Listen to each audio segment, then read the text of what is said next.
we we've been holding off on this argument for a while. Yes, let's get it going. So particularly with the Cavs in mind as well, talking about Zion Williamson and R.J. Barrett.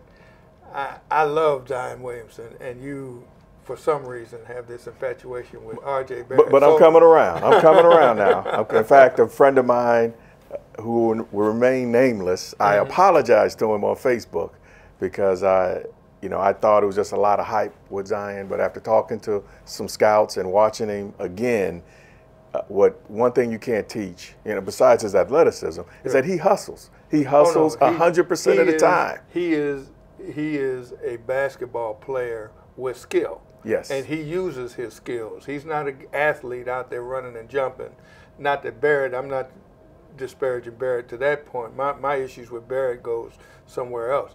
But I think he's more of a basketball player, and he's more of a guy much more, I won't say prepared, but much more enthused about playing 82 games if he were to go to them than I think Barrett is. Barrett, to me, reminds me of Carmelo Anthony, which ain't bad. Right. Hall of Famer. It's just not my cup of tea. Exactly. But one guy we do agree on is Morant from Murray State. And one thing that surprised you today, it's one of the prognostications, if you will, they have him #1.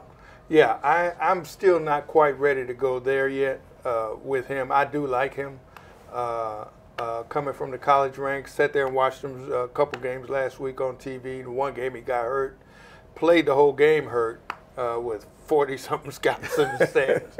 And, is that all? Yeah, and didn't have his best game. They lost, but then he came back the next game and played really well.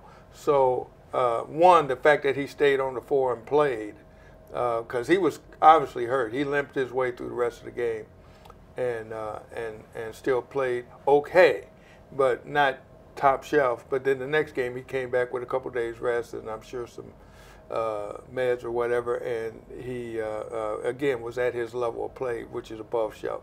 Well, let's end it with this. There's a young man out of Cincinnati that I like, who's a native of Cincinnati. Yeah. I don't know how he got out of Cincinnati, and he's at Texas. Well, tell us about him. Jackson Hayes is his name. And he's what the proverbial late bloomer, 6'11", about 225, a rail. 10 years ago, people would be ignoring him and talking about, well, by the time he's a junior, by the time he's sophomore, junior, he'll be this, which would be true and even true now. But in this day and age of the NBA, this guy, I think, is going to be drafted. If I'm the Cavs and I don't get Zion Williamson, I'm looking at this guy. No, they got to look at Morant. No, if Zion Williamson's gone, they have to look at Morant. I love Morant. They have to look at Morant too. But here's why. Well, here's why. What puts Jackson Hayes even above Morant is because in this draft there is no size, absolutely no size of quality at all, other than the guy that you like. Right. And he's. I'll let you talk about him.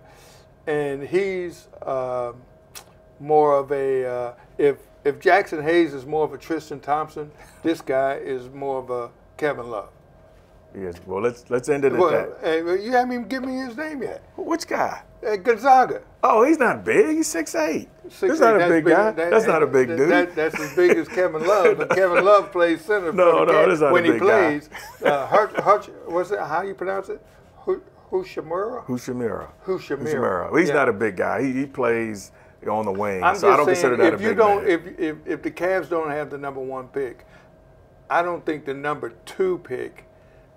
I think the #2 pick has to go a little bit more towards need than maybe the #1 pick. #1 pick, you take the best guy, which is Zion Williams. You take him if you got 10 power forwards. Exactly. But let me end it at this. Yeah. If he's not there, then you take Reddish for Duke, the big man who can shoot.